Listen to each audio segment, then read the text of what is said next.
For this curry mee recipe, we're gonna blend some paste. So we're gonna add finely chopped bits of galangal or blue ginger. That's about 2 inches. And then we have about 40 grams of ginger itself. That's also been cut nicely to reduce the load on the blender.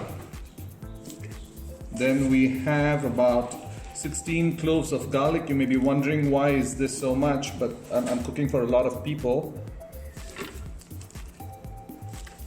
And lastly, shallots. That's about 300 grams of shallots. Feel free to replace them with big red onions if you don't have the shallots with you.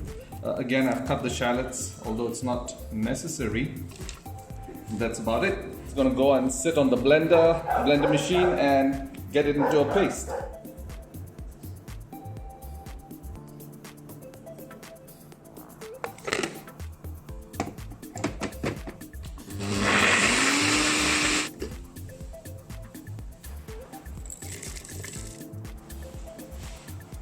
And here is the powder blend. 2 heaped tablespoons of fish curry powder, 4 tablespoons of chili powder,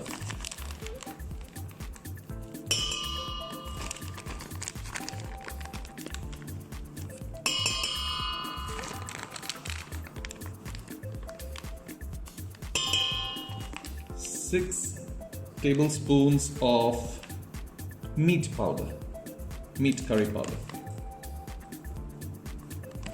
Well, like, this is for a lot of people, so don't be surprised why I'm using huge amounts. Add a little water and make it into a paste. So a little bit of water here, and I got to stir this all up and get it into a paste. Time to turn on the flame, and today Dad Cooks is cooking for the kids curry mee. It's a Malay recipe, I think, belongs to Malaysia and Indonesia, and here we are, gonna give it a try. The pot is reasonably hot. It's time to add cooking oil.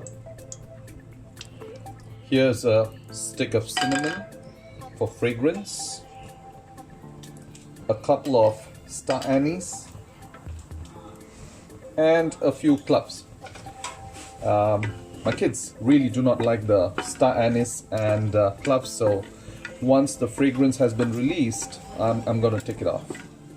I'm also adding a couple of stalks of lemongrass for infusion of the lemongrass fragrance. Time to add in the curry leaves.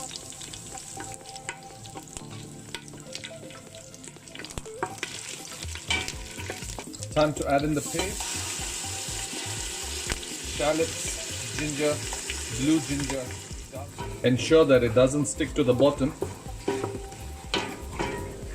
Lower the flame if needed.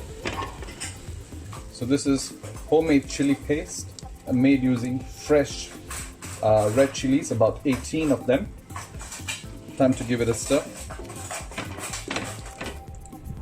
And here we have the pre-mixed powders, essentially meat curry powder. I've used the hot and spicy version, fish curry powder, hot and spicy version, and chili powder. I've pre-mixed them before adding them into the pot because that's easier, as you can see here. And you've got to stir fry it or keep cooking it, keep stirring it until the oil separates, and that's going to take some time.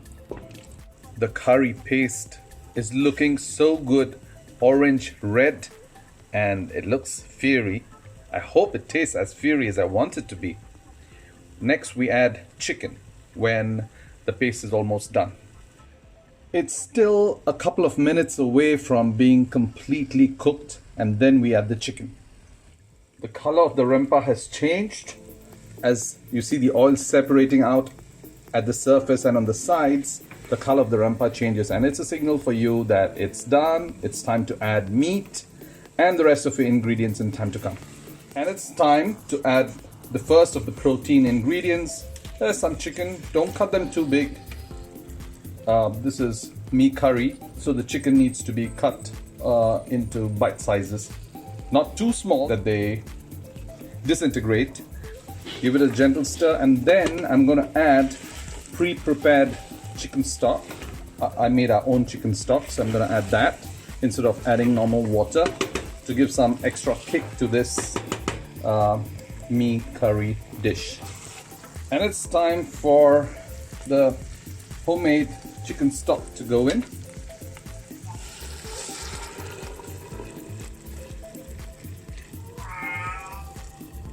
Yeah, just about there. Bring the curry to a rolling boil and then turn on the simmer to get the chicken cooked.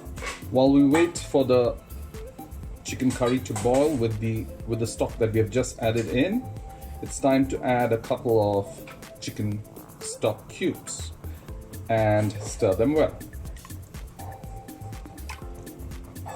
The curry looks good. Any oil that floats at the surface, we usually drain that off in the end, or rather scoop it off in the end. Time to add in the diced potatoes.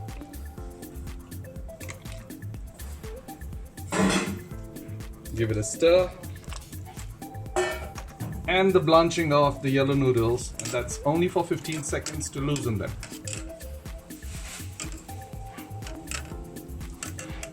Add them to hot boiling water and loosen them. And it's done. Another batch of noodles. Loosen them up. That's the right thing to do, so they don't stick together. Time now to add the tau pork. This is a kid's favorite, so I'm just adding it for them. And there will be fish balls and fish cake slices that I will also add, but then again, that is the kids' favorite as well, so it's all for them. Blanching the fish balls.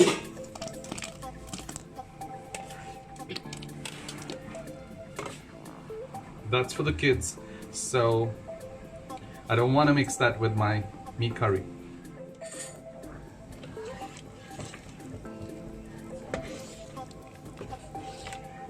And here it is, the fish balls, fish cake slices, only for the kids. So I'm just doing that separately for them.